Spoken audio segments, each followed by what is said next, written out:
अस्ति मंजूषायां तो नत्वा सांबम शिवम, सांब अम्बा के साथ जो शिव है इनको नमस्कार करके, है ना जी।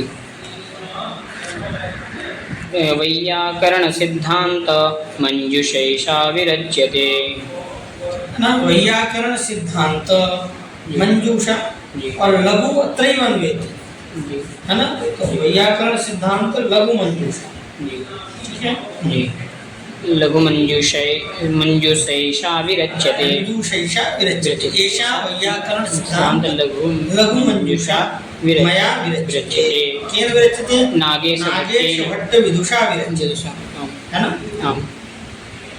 तत्र वाक्यस्फोटो मुख्यः एवमस्ति, तत्र वाक्यस्फोटः मुख्यः। तो देखिए स्फोटः अष्टविधा, है ना। जी। अष्टविधा स्फोटो भवति। तो देखो सबसे पहले होता है वर्ण, किं भवति? वर्ण। तदनन्तरं पदम, पदम, वर्णानां समुदायः पदम, पदम, पद समुदायः वाक्यम, वाक्यम। तो वर्ण पद वाक्य, है ना। इसको लिख लो, वर्ण पद वाक्य।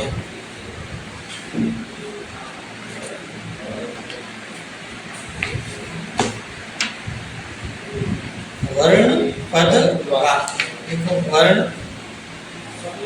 है ना, वर्ण पद, इसी में नीचे लिखो, वर्ण के बाद पद आया, हाँ। पद के बाद क्या बनेगा? वाक्य। वाक्य।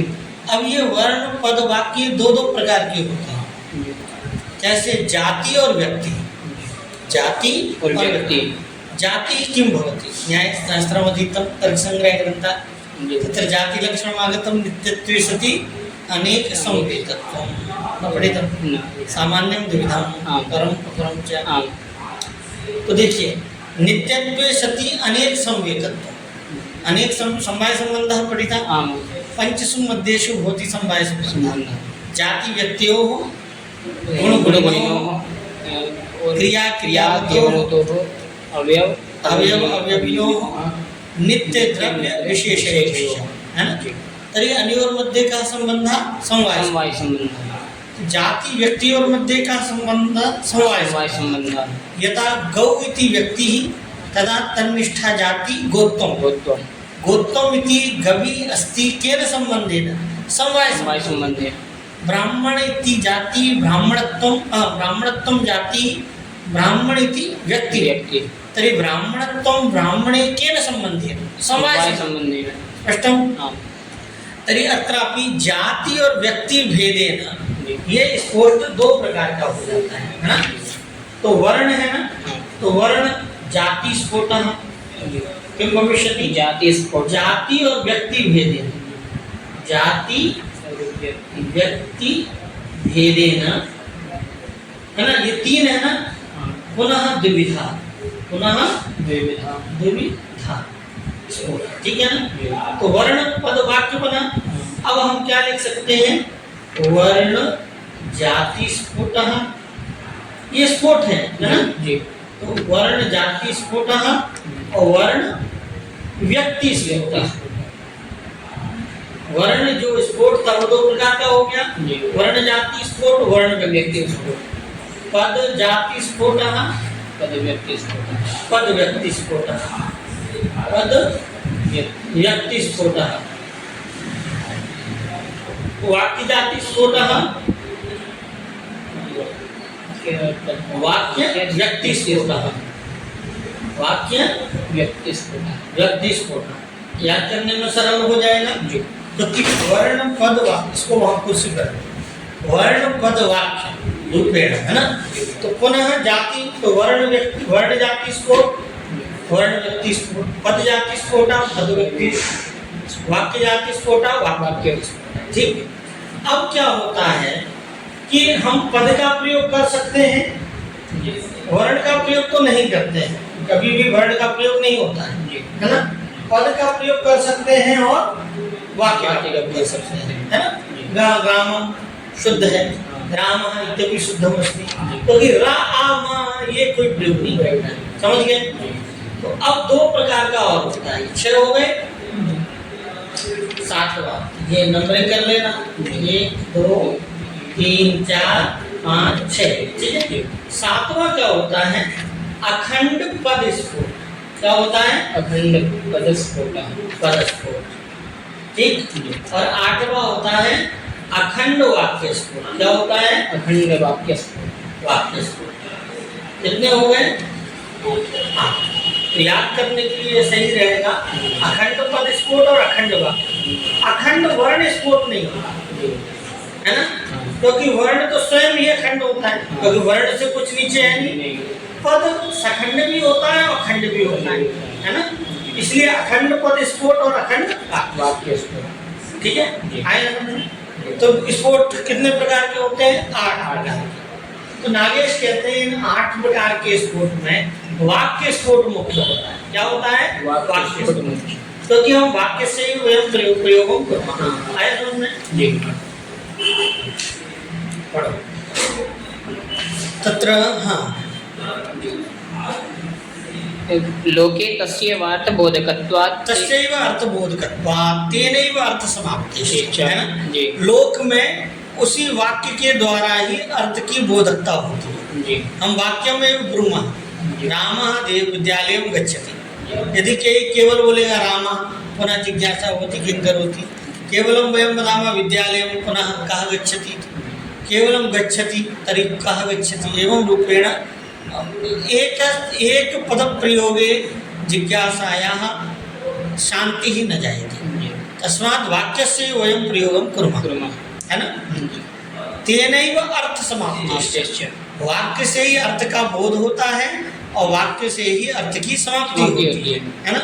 जैसे किसी ने पूछा देवदत्ता किं करोति, तदा देवदत्तः पचति, एवं यद्यपि तस्य समाधानं भवति पचति, तथापि सा समाधान वाक्ये देवदत्तस्य अध्ययनं करोति, है ना?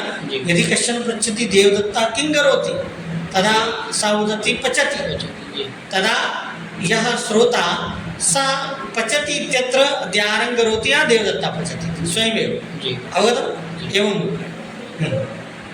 तदुक्तं न्यायभाष्यकृता एवमस्ति, यथा व्याकरणशास्त्रे भाष्यमस्ति तद्वत् न्यायशास्त्रे अपि भाष्यमस्ति। न्यायशास्त्रं केन रचितं? गौतमेन। एवमस्ति, न्यायशास्त्रं गौतमेन, वैशेषिकशास्त्रं कणादेन। वयं यत् पठामः तर्कसङ्ग्रहग्रन्थः स न्यायग्रन्थो नास्ति, वस्तुतः नव्यन्यायग्रन्थः। नव्यन्यायग्रन्थः इत्युक्ते न्यायशास्त्रे 16 पदार्थाः आसन्, प्रमाण प्रमेय संशय प्रयोजन दृष्टांत सिद्धांत अवयव तर्क एवं, है ना? 16 पदार्थ, किंतु वैशेषिक दर्शने 7 पदार्थ। तर्हि अत्र तर्कसंग्रह ग्रंथे ये 7 पदार्थाः विद्यन्ते, ते पदार्थाः वस्तुतः वैशेषिक दर्शनस्य। स्पष्टं? तर्हि तर्कसंग्रह ग्रंथः न्यायसिद्धान्त मुक्तावली ग्रंथः इति 90 न्यायग्रन्थाः। स्पष्टं? तर्हि अत्र गौतम सूत्रम् अस्ति, गौतमेन सूत्राणि रचितानि, यथा पाणिनिना सूत्राणि रचितानि तद्वत् तेषु सूत्रेषु उपरि वात्स्यायनेन भाष्यं रचितं, है ना? तद्भवति गौतम भाष्यं, तद्भवति न्यायभाष्यं। स्पष्टं? तदेव तदुक्तं भाष्यकृता न्यायभाष्यकृता। पदसमूहो वाक्यमर्थसमाप्तो इति। तर्हि भाष्यकारेण एवम् उक्तं वाक्यं किं भवति इति वाक्यस्य लक्षणं किं? तर्हि पदसमूहो वाक्यं, पदानां समुदायः वाक्यं भवति अर्थसमाप्तम्, अर्थात् येन अर्थस्य समाप्तिर्जायेत, है ना? अर्थस्य इत्युक्ते या आकांक्षा भवति तस्याः आकांक्षायाः समाप्तिर् पदसमुदायेन, येन पदसमुदायेन भवति तदेव वाक्यं। रामः गच्छति इत्यत्र पुनः जिज्ञासा नोदेति, है ना? रामः गच्छति एवं। अत्र पदशब्देन सुबन्तं तिङन्तं च अत्र पदं सुबन्तं तिङन्तं च। अत्र पदं नाम किम् अस्ति? अत्र पदं नाम पदसमूहो वाक्यम् इत्यस्मिन् यत् लक्षणम् अस्ति तस्मिन् लक्षणे पदम् इत्युक्ते सुबन्तं तिङन्तं। तेन तत्समूह इत्यर्थः। तेन तत्समूह इत्युक्ते सुबन्तं तिङन्तं अनयोः समुदायः एव वाक्यम्। समाप्ता इत्यस्य समर्थमिति शेषः। समाप्तौ इत्यस्य समर्थमिति शेषः। समाप्तौ इत्यस्मिन् वाक्ये समर्थमिति योजनीयम्। किमर्थं? यत् समर्थं पद समुदाय वाक्य।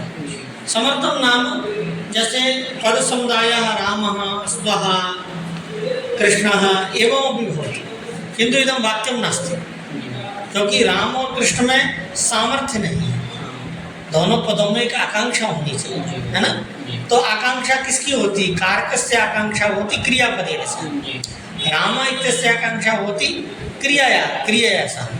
रामः गच्छति, देवदत्तः पचति एवं तर्हि आकांक्षा पे मध्ये भवेत्। केवलं ब्रह्म पदसमुदायो वाक्यं तदा किं भविष्यति? रामः गौ हस्ती शकुनी मृगा एवं पदानां समुदायोपि वाक्यं स्यात्, किन्तु एवं पदानि एवं भूतानि पद समुदाय भूतम यत् तद्भवति तद् वाक्यं नास्ति, है ना। नहीं तो ये भी वाक्य होने लगेगा, ठीक है। तत्र प्रतिवाक्यं संकेतग्रहासंभवात् तदन्वाख्यानस्य लघुपायेन शक्यत्वाच्च कल्पनया पदानि प्रविभज्य पदे प्रकृतिप्रत्ययभागकल्पनेन कल्पिताभ्यामन्वयव्यतिरेकाभ्यां तत्तदविभागं शास्त्रमात्रविषयं परिकल्पयन्ति स्म आचार्याः। अब किसी ने कहा अस्माभिः तु व्याकरणं पठितं, व्याकरणे तु शब्दस्य साधुत्वं भवति, पदस्य साधुता कथं भवेत् इति अस्माभिः पठितं, किन्तु भवन्तः ब्रुवन्ति पदस्य प्रयोगः एव न भवति, वाक्य प्रयोगस्तु वाक्यस्य भवति। तो बता रहे हैं कि यद्यपि प्रयोग वाक्य का ही होता है, किंतु वाक्य ज्ञानम अतीव दुष्कर्म, वाक्य का पूरा ज्ञान करना अतीव दुष्कर होता है।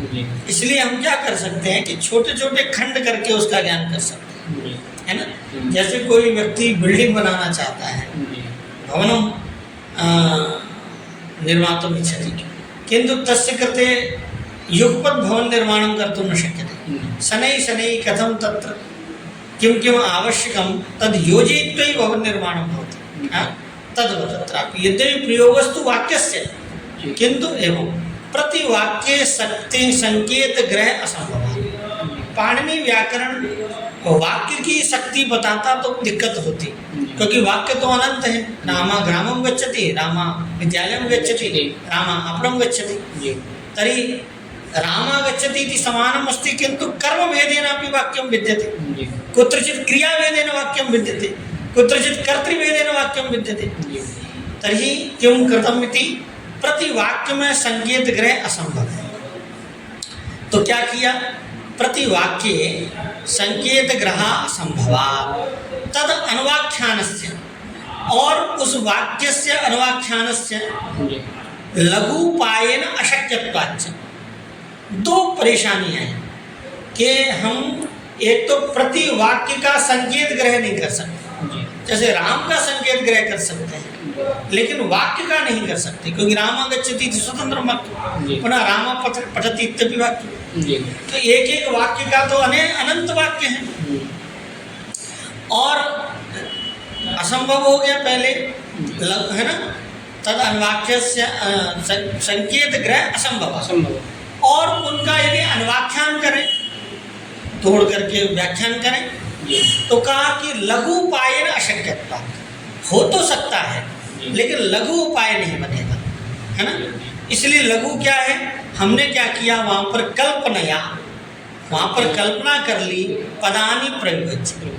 वाक्यमस्ति रामः ग्रामं गच्छति, तत्र राम इति एकं पदं, ग्रामम् इति अपरं पदं, गच्छति इति अपरं पदं, वस्तुतः इति एकम् अखण्डं वाक्यं, किन्तु तथापि पदानां कल्पना कृता, पृथक पृथक पदानि सन्ति इति, है ना। कल्पनया पदानि प्रविभज्य, फिर पदे, पहले वाक्य में पदानां कल्पना संपादिता, तदनंतर पदेपि प्रकृति प्रत्यय विभाग कल्पना। यदा रम धातु अस्ति, घय प्रत्ययो अस्ति, राम प्रातिपदिकम् अस्ति, सु प्रत्ययो अस्ति, इयं कल्पना अस्ति। किमस्ति? कल्पना। वस्तुतः लोके प्रयोगों का भवति रामः इत्येव, बल्कि वाक्य का ही होता है ना। तो वाक्ये पदानां कल्पनां कृत्वा पदे प्रकृति प्रत्यय भागानां कल्पनां विधाय, है ना। पदे प्रकृति प्रत्यय भाग कल्पनेन कल्पिताभ्याम अन्वय व्यतिरेकाभ्याम, अभी अग्रे तर्क संग्रह मध्ये आगमिष्यति अन्वय व्यतिरेक, अन्वय व्यतिरेकाभ्याम कार्य कारण भावस्य निश्चयो भवति। कार्यकारण भावः किं भवति इति यथा अस्माभिः किं दृश्यते, कार्यं दृश्यते, तर्हि कार्यस्य कार्यं प्रति किं कारणं, कार्य के प्रति क्या कारण है, इसका ज्ञान अन्वय व्यतिरेक से होता है। अन्वय व्यतिरेक क्या होता है? तत्सत्वे तत्सत्व, कारण सत्वे कार्य सत्व, और कारणाभावे कार्याभाव। जैसे मिट्टी है तो मिट्टी के रहने पर घट बनता है और मिट्टी के न रहने पर घट नहीं बनेगा। तो घटम प्रति तद मृत्तिका कारण कपालों उच्यते, है ना।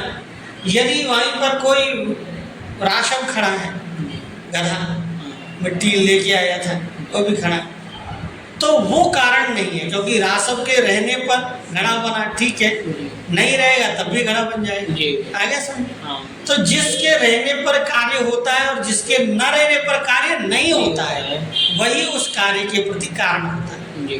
तो हमने क्या किया कि अन्वय व्यतिरेक लगाया। क्या लगाया?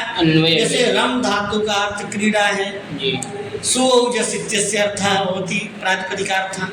तो जहाँ सुऔजस रहेंगे वहाँ प्रातिपदिकार्थ। यत्र अमौसस इति प्रत्यय सन्ति तत्र कर्मत्वम, और जहाँ अमौसस नहीं होगा वहाँ कर्मत्वम नहीं होगा।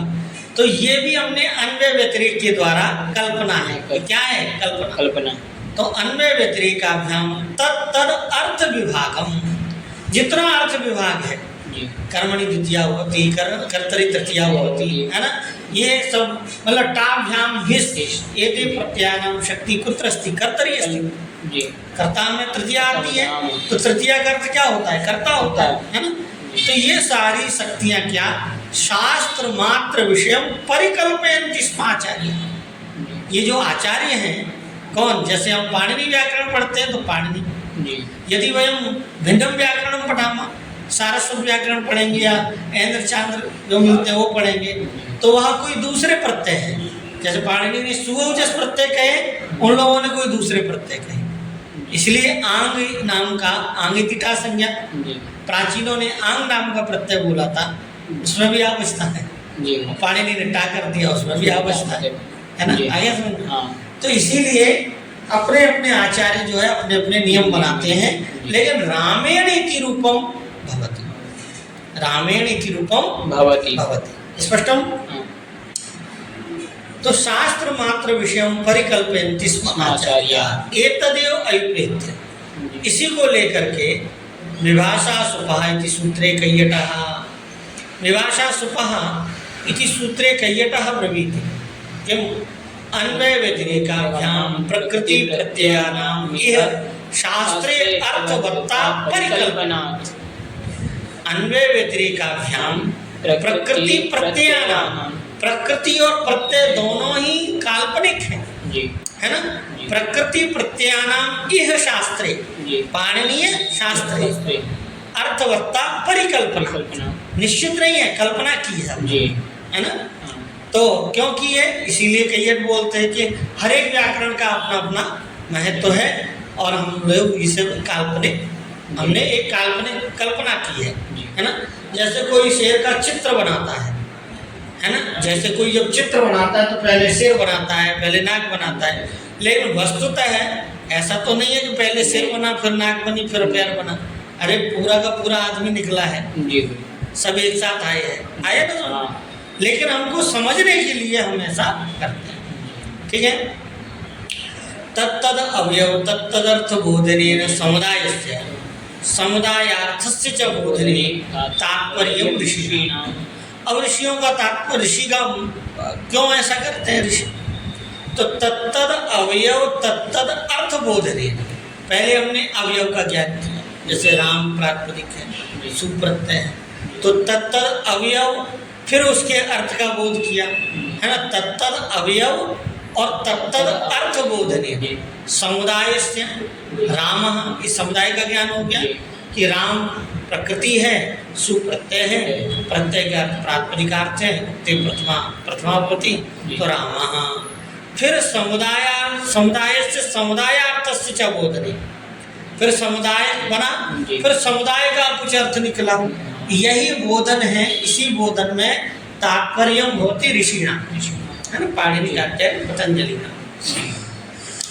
स्पष्टम च इदम अर्थवत सूत्रे भाष्य कैयटयो, है ना, ये बात अर्थवत धातु इस सूत्र के भाष्य में और कैयट में, कैयट नाम प्रदीप, कैयट की टीका है भाष्य के ऊपर प्रदीप, तो उसी को कैयट बोल देते हैं। कैयट का मतलब कैयट के द्वारा लिखी गई टीका प्रदीप, ठीक है ना, भाष्य कैयटयो।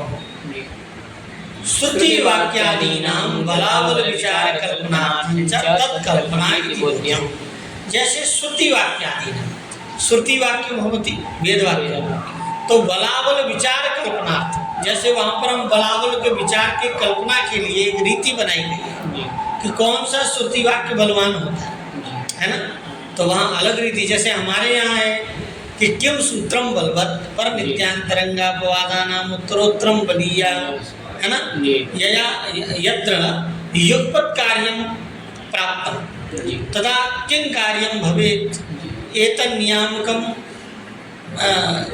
तद व्यवस्था कल्पनम अस्ति। उसी प्रकार से यहाँ पर भी बलाबल विचार कल्पनार्थं च तत्कल्पना इति बोध्यम्। ठीक है, आगे क्या है, थोड़ा पढ़ा देते हैं, एक बार पढ़ाने के बाद दोबारा पढ़ना पड़ेगा, है ना, तो ज़्यादा स्पष्ट होगा। तत्र शास्त्र प्रक्रिया निर्वाहको वर्ण स्फोट। अब अभी हम लोगों ने 8 स्फोट पढ़े, है ना, तो 3 स्फोट ही है, वर्ण पद और वाक्य। तो वाक्य स्फोट तो पढ़ना नहीं है, वाक्य तो पूरा बना बनाया है, उसको क्या पढ़ना है, बताए थे ना, वाक्य में तो शक्ति ज्ञान नहीं कर सकते। तो हम लोग क्या पढ़ते हैं, वर्ण। वर्ण स्फोट का मतलब है प्रकृति और प्रत्यय। वर्ण का मतलब यहाँ राम इत्यत्र यदि कश्चन पृच्छति वर्णः का, तो वर्ण का मतलब रा आ नहीं है, वर्ण का मतलब है रम धातु, क्योंकि सबसे सूक्ष्म वर्ण है धातु। हमारे यहाँ वर्ण मतलब धातु, धातु के कोई खंड नहीं है। जैसे राम है, राम यदि प्राकृतिकम् अस्ति तत्र खंडः कर्तुं शक्यते, रम धातु अस्ति घय प्रत्यय, लेकिन रम धातु कैसे बना ये कोई नहीं पूछेगा, धातु स्वतः सिद्ध है ना। राम कैसे बना, रामा कैसे बना, रामा गच्छति कैसे बना, वाक्य कैसे बना, तो रामा गच्छति मिला के। रामा कैसे बना, तो राम प्रातिपदिकम सुप्रत्यय, राम कैसे बना, तो रम धातु घय प्रत्यय आया। फिर पूछेगा रम धातु कैसे बनी, तो नहीं। तो वर्ण हमारे यहाँ क्या है, वर्ण है धातु, और धातु से आने वाला आगे सुन। तो वर्ण पदेन किम भवति, प्रकृति प्रत्यय, सूक्ष्म प्रकृति प्रत्यय, है ना। तो तत्र शास्त्र प्रक्रिया निर्वाह का वर्ण स्फोट। तो वर्ण स्फोट का मतलब है हम जो पढ़ते हैं प्रक्रिया, वो क्या है, वर्ण स्फोट की प्रक्रिया। जैसे रम धातु प्रथम प्रक्रिया पढ़ते हैं, फिर सुबंत प्रक्रिया पढ़ते हैं, सब क्या है, किसमें आते हैं, वर्ण। प्रकृति प्रत्यय तत्तदर्थवाचका। फिर प्रकृति प्रत्यय क्या होते हैं, अपने अपने अर्थ को कहते हैं। रम क्रीड़ा अर्थम प्रभृति, घय अधिकरणे अर्थम अधिकरणम प्रभृति। उपसर्ग निपात धात्वादि विभागों की एवं काल्पनिका। उपसर्ग भी हमने माने हैं, निपात भी माने हैं, धातु भी माने हैं, ये सब क्या कल्पना है, क्या है, कल्पना, काल्पनिका। तस्यैव अनुवाख्यानस्य लाघवेन निर्वाहाय स्थानिनः लादया आदेशास्तिवादेश्च कल्पिताय। ऐसे ही हम तिगंत प्रक्रिया में क्या करते हैं, भू धातु से लट लाया, तो लट ये काल्पनिक है, लट के स्थान पर हम कहते हैं तिप आया। फिर क्या करते हैं, प्रत्ययस्तु लट अस्ति, लट इत्यस्य अर्थो अस्ति वर्तमान कालः, पुनः किं कुर्मः, इदानीं तिप आगतः, वर्तमान काल ये जो अर्थ वो तो लट का है, तिप का तो नहीं है, तो हम लगाते स्थानीय आदेश होने, आदेश स्थानीय के समान होता है। स्थानीय लट यदि वर्तमान काल को कहता है तो तिप भी वर्तमान काल को कहेगा, है ना, यही करते हैं ना। ये सब क्या है, काल्पनिक। तेषाम अर्थापि कल्पिता है, ठीक है। तत्र स्थानीनाम अर्था ऋषि खड्डता उक्ता। स्थानियों के अर्थ ऋषि के द्वारा, पाणिनि के द्वारा कहे गए हैं। वर्तमाने लट, वर्तमाने लट, है ना, और परोक्षे लिट, ये सब कहे गए हैं, जी। है ना। स्थानीय के अर्थ किसके द्वारा कहे गए हैं? पाणिनि पाणिनि के द्वारा। आदेशानांच स्थानीय अर्थानां समर्थस्यैव आदेशता इति न्यायेन ते। आदेशानांच और आदेशों का, आदेश का कोई अर्थ नहीं कहा। जैसे वर्तमाने लट, तो लट लकारा वर्तमान काले आगच्छति। तिप्तसि कस्मिन् अर्थे आगच्छन्ति? नोक्तम्। तिप्तसि वर्तमान काल में भी आते हैं, भविष्य में भी आते हैं। 10 लकारों में तिप्तसि चलता है। तो लट के स्थान पर आया हुआ तिप वर्तमान काल को कहता है, लिट के स्थान पर आया हुआ तिप लिट लकार को कहता है ना, परोक्ष को कहेगा। लंग स्थाने यदि तिप आगच्छति तदा भूतकालम ब्रवीति। आया समझ में? मुख्यं वाचकत्वन्तु तथा कल्पनया बोधिते तत्समुदाय रूपे पदे वाक्ये वा। है ना। तो देखिए, यदि पाणिनीय व्याकरणं पठामः तदा गम धातोः तिप् प्रत्यय आगच्छति। व्याकरणान्तरं पठामः कथञ्चित् गम धातोः अन्यः प्रत्ययः भवेत्। किन्तु गच्छति इति रूपं भवत्येव। पाणिनीय व्याकरणं भवतु, व्याकरणान्तरं वा भवतु, गच्छति इति रूपं तु भविष्यति। तो मुख्य हमें क्या बनाना है? गच्छति, है ना। मुख्य क्या बनाना है? गच्छति। तो वही पदे समुदाय रूपे वाक्ये वा। लौकिकानां तद एव बोधात् एतदेवाभिप्रेत्य। लौकिकानां तथा एव बोधात्, लोगों को बोध तो रामा गच्छति से ही होता है ना। आप उनको बोलेंगे राम सु, जैसे हम रचनानुवाद कौमुदी पढ़ लेते हैं, तो तत्र यद्यपि वयं न जानीमः तथापि बोधो भवति। कश्चन संस्कृत भारतीं दत्वा कौमुदीं रचनानुवादि कौमुदीं पठित्वा संस्कृतं ब्रवीति, सोऽपि तथैव ब्रवीति। व्याकरणं पठित्वा भी ब्रवीति, तथैव ब्रवीति। अर्थबोधस्तु समान रूपेण भवति न, क्योंकि वाचकता तो पदों में है, उसकी प्रक्रिया से कोई लेना देना नहीं है। प्रक्रिया किस लिए है कि प्रक्रिया यदि वयं पठामः तदा रूपाणां कंठस्थीकरणस्य आवश्यकता न भवति। आया? भुवादि एतदेवाभिप्रेत्य भुवादिसूत्रे भाष्ये भाववचनो धातुरिति लक्षणे सति प्रत्यये भाववचनत्वं भाववचनाच्च प्रत्ययः अन्योन्याश्रयम् आशंक्य अनाश्रित्य भाववचनत्वं प्रत्ययः नित्यत्वात् शब्दानाम् इत्युक्तम्। पारमार्थिकं नास्ति कल्पितं तु आश्रयते एव इति कह्यते। अब क्या हुआ? इसी को लेकर के भुवादि सूत्रे भाष्य। अभी तक हमको क्या समझ में आया? अभी तक हमको समझ में आया कि जितनी ये प्रक्रिया बनाई है ये सब काल्पनिक है। क्या है? काल्पनिक है ना। क्यों बनाई गई है? क्योंकि जब हम प्रक्रिया समझेंगे तो वास्तविक स्वरूप को समझ सकते। ठीक है। इसी बात को लेकर के भुवादि सूत्र नाम भुवादियो धातु भाववचनो धातु इति लक्षणे। भाष्यकारेण प्रश्नः तथा किनको नाम धातु? तदा भाष्यकारेण तम भाववचनो धातु। भाव जो क्रिया है, क्रिया के कहने वाले जो शब्द हैं उन्हीं को हम धातु कहते हैं। जैसे भू है तो भू शब्द 2 प्रकार का है। भू पृथ्वीवाचक भी है और भू सत्ता वाला भी है। तो जो पृथ्वीवाचक भू है वो धातु नहीं है, उसके तो रूप चलते हैं भू भुव भुवा, है ना। पृथ्वीवाचक भू धातु नहीं है। आया? क्योंकि वो क्रिया को नहीं कह रहा है। और जो सत्ता वाला जो भू है वो क्रियां वदति तस्मात् सः धातु। ठीक है। तो जब वहाँ कहने लगे इति लक्षणे सति प्रत्यय भाववचनत्वम्, तो कहा कि भाई हम जब प्रत्यय कर देंगे तो त्व प्रत्यय करेंगे, क्या बनेगा? भाववचनत्वम्। तो करेंगे तो क्या बनेगा? भाववचनत्वम्। भाववचनाच्च प्रत्ययः। अब इसने कहा कि यहाँ पर थोड़ा काठिन्य है, थोड़ा समझा देते हैं फिर विराम करते हैं कि जो भाव प्रत्यय आता है, तो प्रत्यय किसको कहता है? भाव।